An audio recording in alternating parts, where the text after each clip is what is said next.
Hello student, তোমরা যারা ক্যালকাটা ইউনিভার্সিটির আন্ডারে সেমিস্টার 4-এর ছাত্রছাত্রী আছো, এখন তোমাদের এলসিসি 2 বাংলা সাবজেক্টের ক্লাস আছে।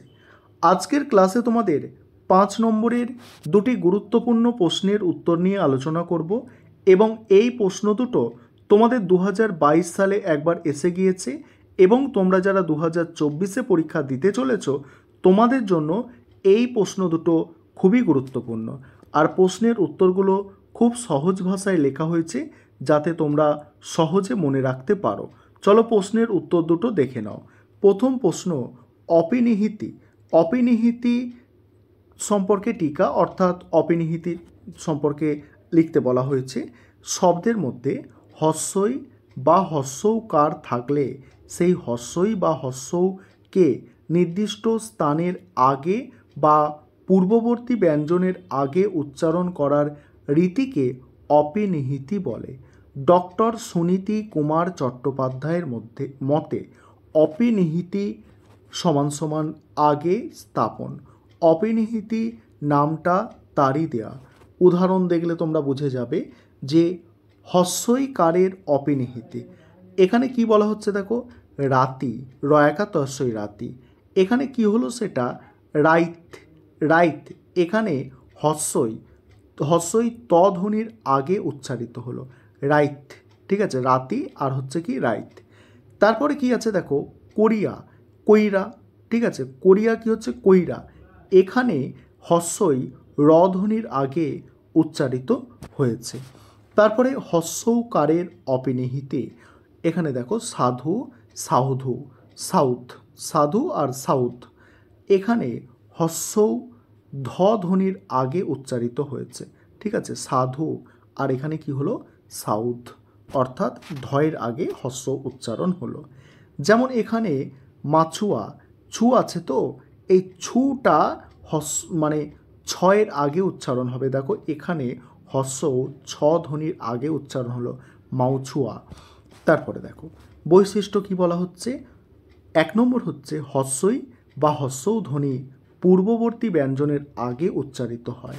2 বলা হচ্ছে অপিনিহিতি ব্যবহার প্রাচীন ভারতীয় আর্যে ছিল না, মধ্য ভারতীয় আর্য ভাষার শেষ দিক থেকে এর বহুল প্রচলন দেখা যায়। 3 নম্বর, অপিনিহিতির ফলে আধুনিক ভারতীয় ভাষার অনেক নতুন শব্দের সৃষ্টি হয়েছে। এটা তোমাদের ছিল প্রথম প্রশ্ন। এবার দ্বিতীয় প্রশ্নের উত্তরটা তোমরা দেখে নাও। দ্বিতীয় যে প্রশ্নটা আছে দেখো, লোকনিরুক্তি টিকা বা লোকনিরুক্তি সম্পর্কে লিখতে বলা হয়েছে। এখানে একটা বিষয় তোমাদের বলবো প্রশ্নের উত্তর আলোচনা করার আগে। তোমাদের জন্য স্টাডি মেটেরিয়াল তৈরি করা হয়েছে।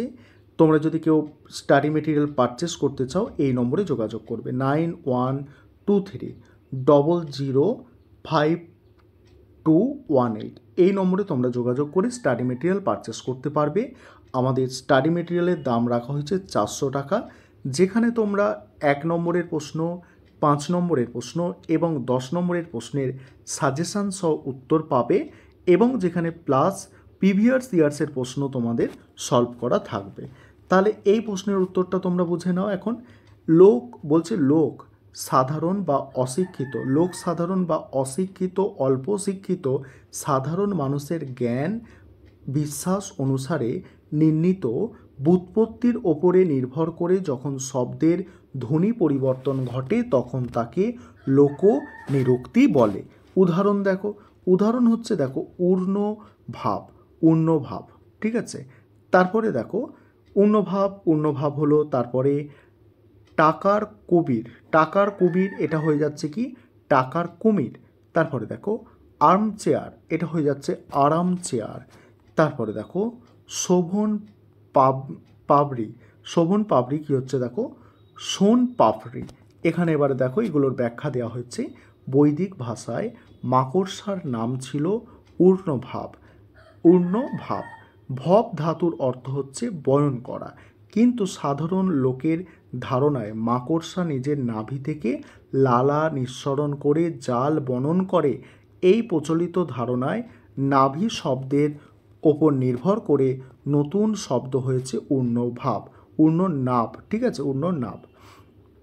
তারপরে দেখো বাংলায় প্রচলিত আছে টাকার কুমির, শব্দটি হওয়া উচিত ছিল টাকার কুবির, কেননা ধনসম্পত্তির দেবতা কুবের বা কুবির, কিন্তু লোকবিশ্বাসের মতে কুমিরের পেট জলে ডোবা মানুষের টাকা পয়সা জমা থাকে, কেউ তার সন্ধান পায় না, তাই শব্দগুচ্ছটি হয়েছে টাকার কুমির। ইংরেজিতে আর্ম চেয়ার হয়েছে আরামকে দ্বারা, আর্ম চেয়ারে বসলে আরাম পাওয়া যায়, এই ধারণার বসে আরাম মানে আরাম হয়েছে আরাম হয়েছে আরাম।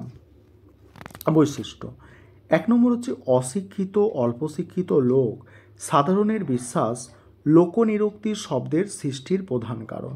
2 হচ্ছে লোক সাধারণের বিশ্বাস অনুসারে লোকনিরুক্তি শব্দের উৎপত্তি নির্ণীত হয়। 3 লোকনিরুক্তি বাংলা ভাষার বিশেষ উচ্চারণ রীতি। এই ছিল তোমাদের দুটি গুরুত্বপূর্ণ প্রশ্নের উত্তর।